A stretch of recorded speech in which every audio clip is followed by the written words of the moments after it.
week is the last week of funnel. So where do we stand on some of the bigger issues? Well, the first thing I will tell you is we are at a stalemate on SSA. The governor's office and the Senate have refused to budge off of the 2% rate that the governor proposed and the Senate approved.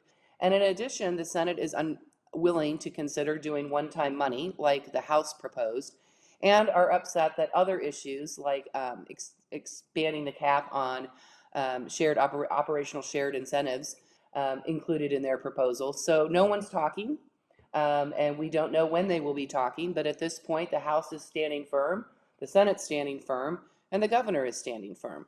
So from a budgeting standpoint, obviously the floor is 2.0, and that's probably where you need to be at.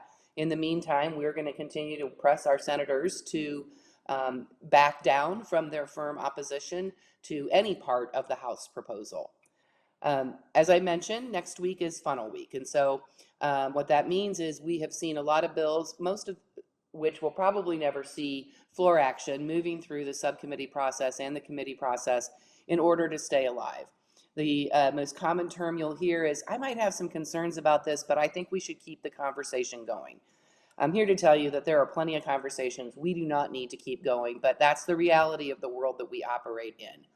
So where are we at in the process, and where do some of the big items stand? So I'm going to focus on 3 items from the governor's office.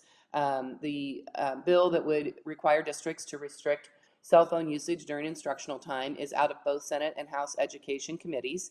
The House Education Committee actually did strike the requirement that we implement social media curriculum in 5th and 6th grade, which I think will be interesting to see how that is negotiated with the Senate.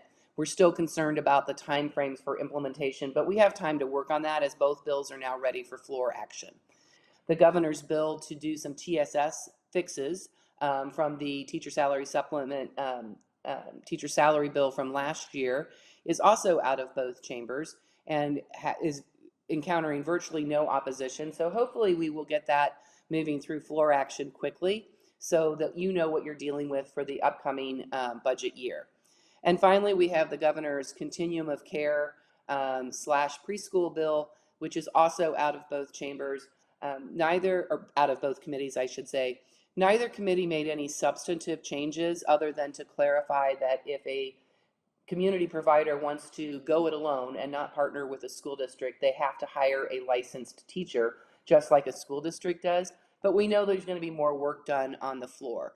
There's 2 things that we're watching closely. Number 1, is there an opportunity to add something to start us to a process of funding full-day preschool for low-income kids?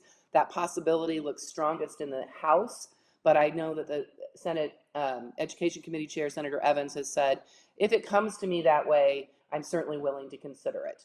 The second thing that we want is some clarification on the money that's going to be used from the Early Childhood Initiative and Shared Visions to help fund grants to districts to partner with daycare providers. One of the things we want to make sure is that reducing the funds available to those 2 programs doesn't negatively impact access to preschool for 3- and 4-year-olds. Many of those funds are now being used for things like wraparound care, to provide transportation, to provide additional resources in the classroom, and we want to make sure that we don't inadvertently take a step back. Beyond that, we have a lot of personal interest bills. Somebody heard from a constituent who said, this is happening in my district. How all of those shake out in the end, it remains to be seen. There's certainly far more education bills coming out of the House than there are the Senate. That's per usual from the last couple of years. So next week is guaranteed to be a busy week. I would encourage you not to get too upset about bills that we know are bad bills that may be moving out of committee. They still have a long ways to go to become law. So with that, please take a time to continue to talk to your legislators about why the 2.25% proposal from the House is the better proposal for school districts, and make sure that you're keeping them informed on what you're doing in your district and what great things you're doing for kids. Thank you.